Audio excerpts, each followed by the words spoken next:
Luego dice Augusto Guzmán, creo que el feminismo cuestiona los roles tradicionales y los estereotipos de género. Sí, sí, es una de las cosas que hace el feminismo. Fundamentalmente busca la igualdad efectiva, real y absoluta ante la ley y en cuanto a oportunidades y derechos y consideración social de hombres y mujeres. Pero quienes transicionan se esfuerzan justamente en ajustarse a esos roles y estereotipos. ¿Cómo se explica eso? Bueno, porque los trans no son feministas. La gente trans precisamente siente que en la expresión de esos estereotipos de género se encuentra su verdadera identidad y está muy bien. Así como hay mujeres que quieren ser amas de casa y yo no le veo nada de malo, si es lo que quieres y puedes hacerlo, mira, adelante. Nadie está obligado a ser progresista en cuanto a su vida personal, ¿no?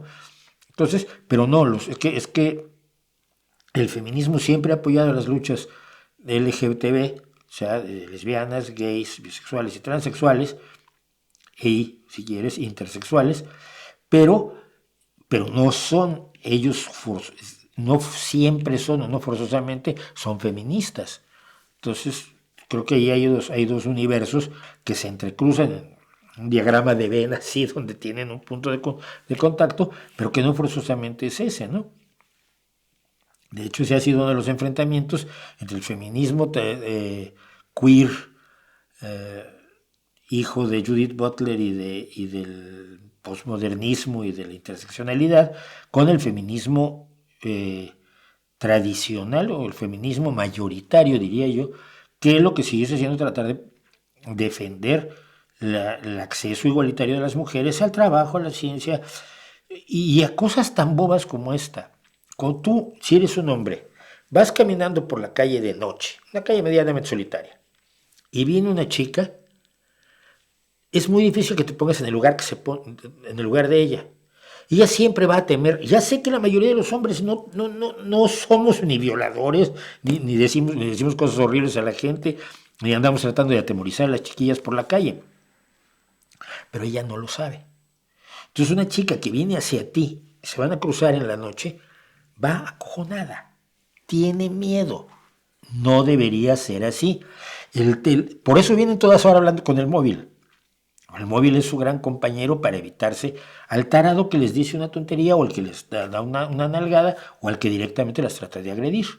Aunque sea solo porque el imbécil cree que así se divierte, diciéndoles algo, ¡ay! Y entonces yo he aprendido, por ejemplo, que si sobre todo si estoy con el perro, pues me hago a un lado, me hago expresiones y me pongo a acariciar a mi perrito y son formas de decir no soy un peligro, no tienes por qué asustarte. Pero las chicas que andan solas por la calle deberían tener derecho a hacerlo sin tener ese miedo. ¿Se entiende? Eso es uno de los puntos del feminismo que a los hombres a veces se nos pasan, ¿no? ¿Cómo me aconseja abordar el tema del machismo? Algunos de mis conocidos tienen la creencia que una mujer decente no debe vestir provocativamente. ¿Por qué? ¿Por qué? ¿Se sienten estimulados sexualmente? Bueno, puede ser normal incluso eso. Simplemente que el sentirte estimulado sexualmente no te da derechos sobre la persona que te estimule sexualmente.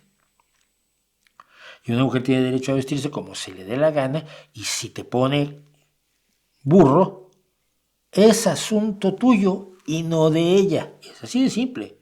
No tiene mayor problema.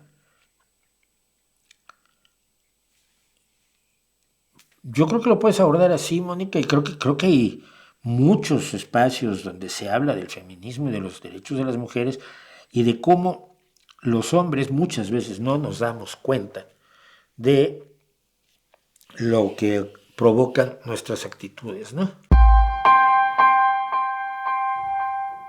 Toda la explosión de identidades en la actualidad es un fenómeno real o es algo que ha estimulado el posmodernismo. Por ejemplo, ¿había niños trans hace 100 años? Sí, siempre ha habido gente trans. Los estudios que hay indican que siempre ha habido gente trans. Obviamente, hay gente que cree que es trans sin serlo por la influencia de los acontecimientos mediáticos, pero ese tipo de cosas no las puede inventar una visión filosófica. Simplemente su promoción hace que, y yo conozco, a ver, hemos tenido aquí decía yo, a Melanova, y he estado muy cerca también de una chica aquí en Asturias, que es de transicionadora, que la convencieron de transicionar a algunas personas y luego descubrió que no, es que en realidad no es que fuera trans, es que sencillamente era marimacha. Y ser marimacho no es dejar de ser mujer. Hay muchas marimachos que son perfectamente mujeres heterosexuales y hay muchas marimachos que son mujeres lesbianas, pero no, yo no las convertía en transexuales. Y hay un activismo trans que puede desorientar mucho, sobre todo a los jóvenes, y contra ese se lucha especialmente, no contra la gente trans, no contra la gente trans. Esto es difícil que algunos lo entiendan, pero así es.